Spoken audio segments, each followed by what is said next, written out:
जय पार्वती माता, जय भोलेनाथ। नमस्कार दोस्तों, भक्ति जीवन चैनल पे आप लोग का स्वागत है। आइए सुनते हैं करवा चौथ व्रत कथा सुनने से पहले इस व्रत का महत्व जानते हैं। क्यों किया जाता है करवा चौथ व्रत जानते हैं। इस साल 1 नवंबर 2023 दिन बुधवार को करवा चौथ का व्रत रखा जाएगा। कल रखा जाएगा। करवा चौथ का व्रत द्रौपदी ने पांडवों के जीवन की रक्षा के लिए किया था। सुहागिनों के लिए यह पर्व काफ़ी महत्व रखता है। करवा चौथ का व्रत महिलाओं के लिए एक त्यौहार जैसा होता है। करवा चौथ के दिन महिलाएं बिना अन्न और पानी के पूरा दिन उपवास रखती हैं। इसके बाद एक बार रात में ही करवा चौथ की पूजा करने के बाद चांद को अर्घ देने के बाद पति के हाथ से पानी पीकर अपना व्रत खोलती हैं। धार्मिक मान्यताओं के अनुसार करवा चौथ का व्रत करने से महिलाओं को अखंड सौभाग्य का आशीर्वाद मिलता है। करवा माता उनके पतियों की रक्षा करती हैं। पतियों की लंबी आयु के लिए महिलाएं बड़े ही आनंद के साथ इस पर्व को मनाती हैं। करवा चौथ की पूजा उसके व्रत की कथा के बिना अधूरा माना जाता है। तो चलिए कथा सुनते हैं दोस्तों। जय भोलेनाथ। करवा चौथ की कथा महाभारत काल से जुड़ी हुई धार्मिक कथाओं के अनुसार जब पांडवों के जीवन पर संकट के काले बादल मंडरा रहे थे, तब भगवान कृष्ण ने द्रौपदी को करवा चौथ व्रत रखने की सलाह दी थी। इसके बाद द्रौपदी ने पूरे नियम के साथ करवा चौथ की पूजा की। इस व्रत के प्रभाव से पांडवों के जीवन पर से सभी संकट दूर हो गया था। वहीं दूसरी इस व्रत से जुड़ी हुई कथा है कि एक बार देवताओं और असुरों के बीच भीषण संग्राम शुरू हो गया था। युद्ध में सभी देवताओं को संकट में देख उनकी पत्नियां विचलित होने लगी।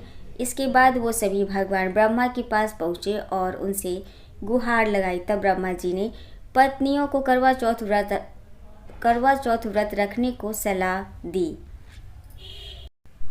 सभी ने कार्तिक माह के कृष्ण पक्ष की चतुर्थी तिथि को करवा चौथ का व्रत किया।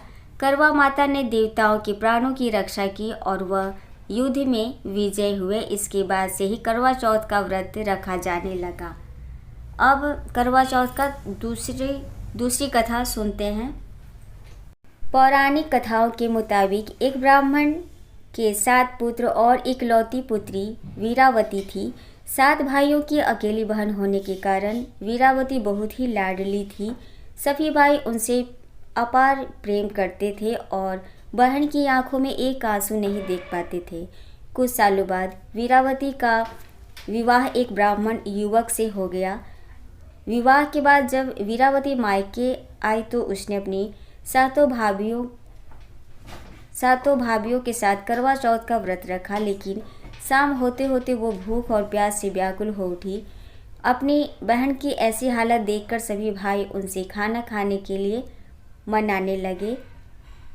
इसके बाद वीरावती ने कहा कि वो खाना या पानी नहीं पी सकती है क्योंकि उसका करवा चौथ का व्रत है। वो चंद्रमा को अर्घ देने के बाद ही अन्न और पानी को हाथ लगा सकती है। चंद्रमा के जल्दी नहीं देखने पर भाइयों ने एक तरकीब खोजा और एक भाई पीपल के पेड़ पर चढ़कर एक दीपक जलाकर छलनी की ओट में रख देता है। दूर से देखने पर वह ऐसा लगा कि चांद निकल आया है। फिर एक भाई ने आकर वीरावती को कहा कि चांद निकल आया है, तुम उसे अर्घ देने के बाद भोजन कर सकती हो। बहन खुशी खुशी जाकर चांद को देखा और उसे अर्घ देकर खाना खाने बैठ गई।